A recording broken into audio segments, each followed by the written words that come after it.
something doesn't look quite right. How many mistakes have you caught in Disney Pixar films over the years?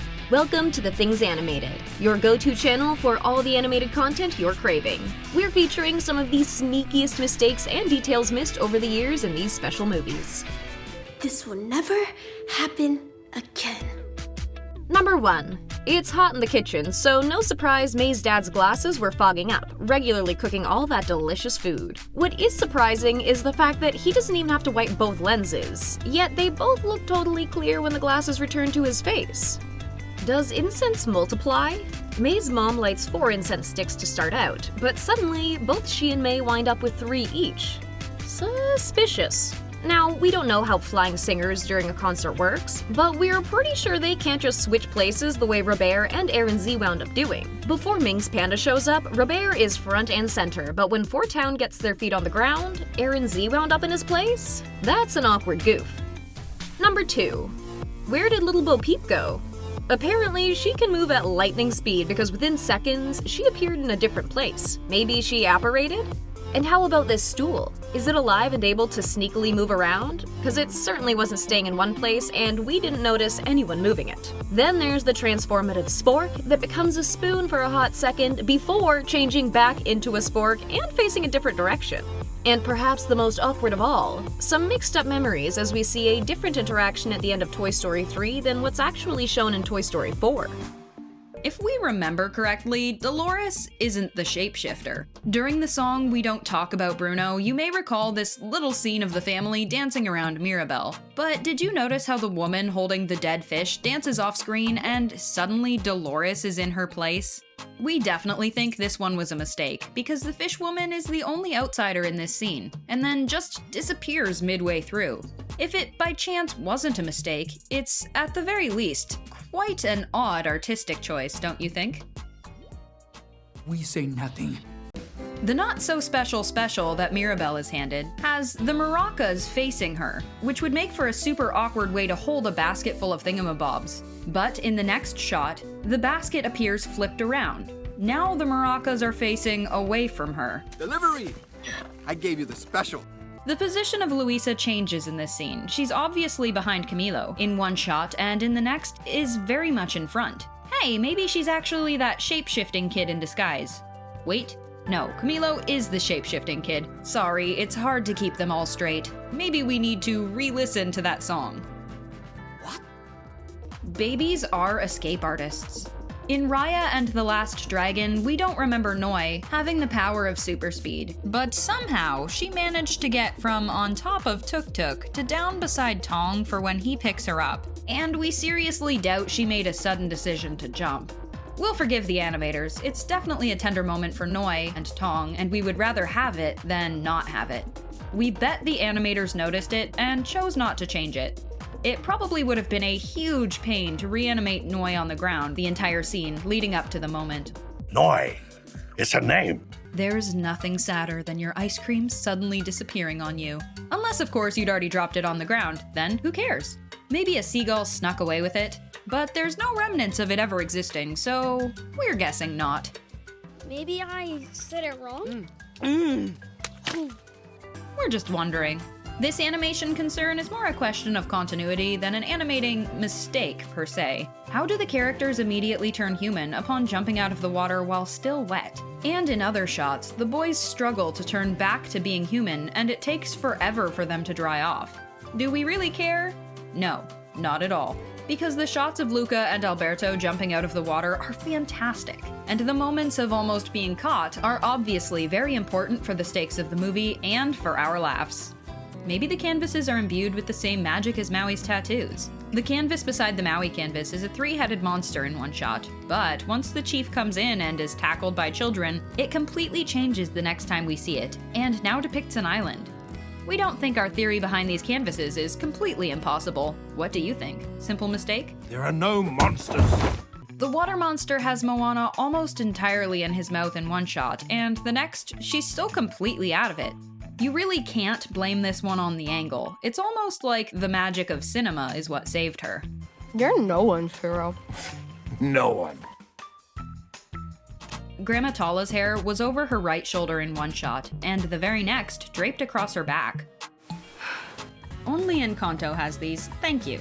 At the end of the movie, when Miguel finally comes back to the land of the living, Ernesto's tomb is wide open, allowing him to leave. But the doors were closed and locked earlier in the movie. And the guitar is still left in the exact same position, so nobody has been inside since. What are you doing with that?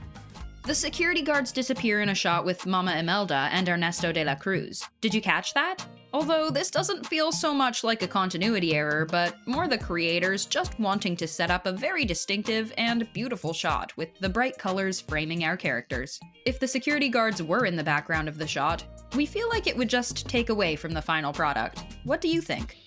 Reindeers are stealthier than people.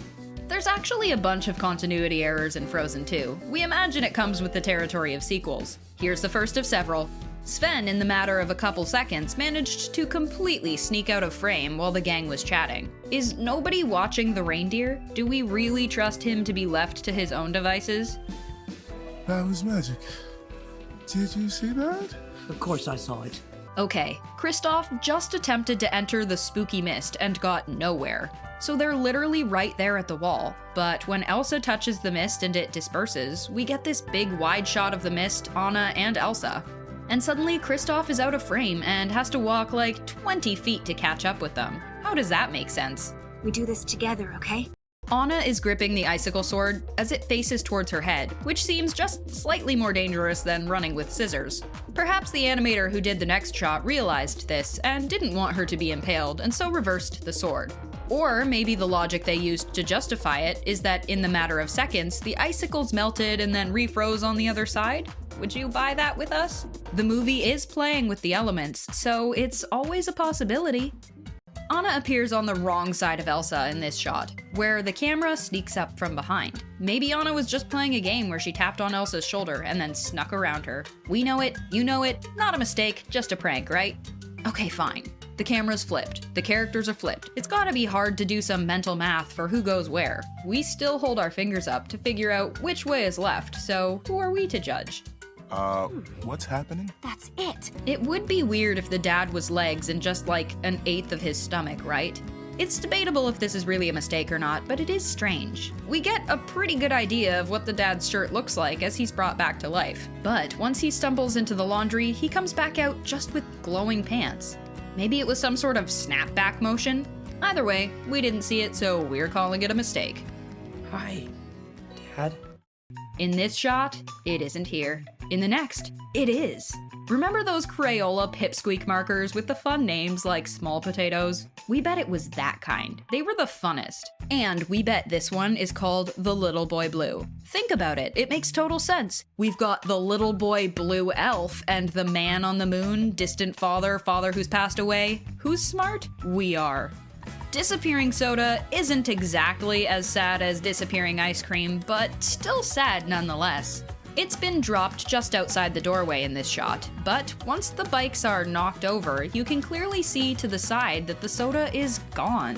Perhaps another magical creature handled the mess swiftly, but we seriously doubt it. This one's lucky. I know it.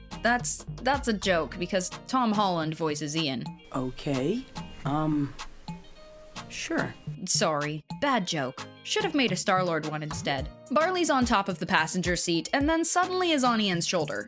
Brother, no brother, brother, no brother. The elf on his shoulder appears as fast as the devils and angels. Perhaps if no Spidey powers were being used, there was a poof we just didn't get to see. Maybe Joe's real purpose is to be a magician. The things in Joe Gardner's hands switch around from one shot to the next.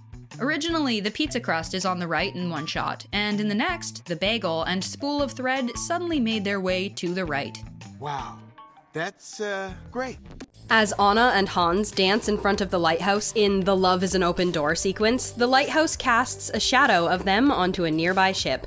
What you may not have noticed is that their shadows seem to be hovering in midair. While we wouldn't put it past Disney to inject some of their magic in a scene like this, the two are clearly not floating when they're on screen. Did it seem magical? As a young Raya and Namari share a meal and bond in the opening of Raya and the Last Dragon, a bowl of food can be seen lying down in front of Raya. Though just a few seconds later, the bowl has somehow moved to behind Raya. Either this is some Fang trickery or just a minor slip-up. Who's to say for sure? I made a mistake. I trusted someone I shouldn't have, and... Your eyes may have been too misty to catch this goof in the climax of Luca. As the judge inspects Luca and Alberto's bike at the finish line, it's located right smack dab in the middle. Moments later, in the shot where Luca's parents rush to him, the bike has magically moved over to the far edge of the finish line. Now, how did that get there? You raced your little tail off and kicked so much human butt, and I'm so proud of you! As the infant Moana walks towards the magical ocean, there's a lot of odd little mishaps happening around her. Whether or not it was intentional by the animators is up for debate. Her footsteps in the sand disappear in each shot, while the palm tree leaf that she interacts with also disappears. Even the fish, who for a moment plops out of the water, doesn't leave an impact when he's put back in his place. Oh, there you are, Moana. What are you doing? You scared me. Fun, I want to go back. I know. You may have been too caught up in Idina Menzel's incredible singing voice to notice this mistake in Frozen's iconic Let It Go scene. As Elsa creates her icy castle, you'll notice that she undoes her braided hair. But there's something even weirder going on. You'll notice that Elsa's braid literally passes through her arm like a ghost, disobeying the laws of physics. Whoa, Elsa, you look different. In the scene where Ian and Barley are pulled over by Officer Bronco while trying to get across the bridge, you'll notice that the officer takes off his shades. But just a few moments later, the shades seem to have disappeared from his hands entirely, and are now nowhere to be found. I'm giving you to the count of 3. Okay, we'll go. As the charming and stubborn demigod Maui steals Te Fiti's heart in the pulse-pounding opening of Moana, you'll notice that he uses his trusty hook to land his raft. Just a few seconds later, the hook has vanished. We all know Maui's hook is magic, but we didn't know it could also vanish on its own. You see my hook? No magic hook, no magic powers. In the climactic scene in Tangled where Flynn cuts off Rapunzel's hair, there's a shot that shows his hands are in shackles. Although, in a close-up shot where Flynn touches Rapunzel's hair, the shackles don't seem to be on him anymore. So either Flynn is the Houdini of the kingdom, or this was another case of classic Disney goof. Look at me, I'm right here. Don't go, stay with me, Eugene. Flower, gleam and glow. Let your power shine. Towards the climax of Frozen 2, as Anna orders the rock giants to throw boulders at the dam, they hurl rocks that damage the middle section, as well as another corner on the opposite end. Anna should be trapped, yet we see a shot of Anna running across the section that was previously damaged, as if nothing happened to it. Maybe this means Anna has some powers of her own. I did it all without powers, so, I'm coming. After Maui is unwillingly transformed into a half-man, half-shark, there appears to be nothing lying in front of him in the sand. Yet, just a few seconds later, a small rock suddenly is shown lying in front of Maui's feet, which he proceeds to kick. It's not cursed. Shark head. Once the villainous King Candy, or Turbo, is defeated at the end of Wreck-It Ralph, the Sugar Rush game appears to reset back to before the jaded arcade character's invasion. Well, almost everything. The popcorn box bleachers at the start and finish line of the racetrack still appear to have the initials KC on them. All right, to be continued. As Hank and Dory make their way through the marine park using a stroller, they bump into a little girl wearing a striped shirt. In the next shot, we see the distraught young girl. Her shirt has changed from striped to pink. Maybe her mom brought her a spare shirt? I know that. Why do I know that? Both Incredibles films take place in an alternate version of the early 60s, which can be seen in the newspapers that the characters read in the films. Despite the setting, one of the newspapers in Mr. Incredible's office has the date September 16, 2002 printed on it. So either the super strong hero has been time traveling, or the folks at Pixar forgot to change the date. Must have happened a long time ago. In the scene in Pocahontas where Nakoma walks with Pocahontas to see the captured John Smith, they appear to be holding hands. Yet, their shadows don't actually portray that and make it seem like they're walking separately. Pocahontas wants to look into the eyes of the man who killed Coco. In the scene where Lilo and Nani visit the animal shelter, a telephone can be seen at the front desk, as Nani prepares to sign Stitch's adoption papers. But in the next shot, the phone appears to be missing entirely. Could this be a case of alien technology gone amok, or is this just a simple mistake that was overlooked? That's up to you to decide. Why don't you run? It's entirely common for an animal's eye color to change over time, but not quite like this. Nala's eye color changes seem to shift quite quickly. One moment they appear to be bright green, and the next they are clearly blue, and the pattern continues. Maybe it's something in the water? Yes, we do. You're the king. Nala, we've been through this. I'm not the king. Scar is. The human world may be strange to Ariel, who's lived all her life under the sea, but it shouldn't be so mysterious to our eyes. As Ariel jumps into bed, you can see that there's no blankets. But in the next shot, in the same night, you can see that Ariel has wrapped herself up in blankets. How did those get there? You are hopeless, child. You know that. While Tarzan is rated G, it definitely doesn't shy away from showing some tense jungle action. As the titular hero faces off against Sabor, the leopard gives the king of the jungle some noticeable bright red scratches in the midst of the battle. Yet, when Tarzan emerges victorious from the battle, there's no scratches to be found on his body. Maybe the ape man has some superpowers of his own. What was that? When the mechanical boy next door, Sid, has to delay his rocket launch of Buzz Lightyear because of a thunderstorm, he sets his alarm clock to 8:25 a.m. However, the next morning, instead of going off at 8:25, Sid's alarm clock goes off 85 minutes earlier, at 7 a.m. That clock definitely isn't doing Buzz and Woody any favors. Everything's under control. What are you doing? The animation team behind this Disney classic had their work cut out for them, which meant that there were a couple of minor slip-ups along the way. As Pongo pulls Roger towards Anita and Perdita, you can see that Roger's hat has been left behind at the bench, with Roger having no time to pick it up. However, the hat is placed perfectly back on Roger's head just a few moments later as he approaches Anita. What on earth? Oh dear. Oh, really? Oh, good heavens, of all the...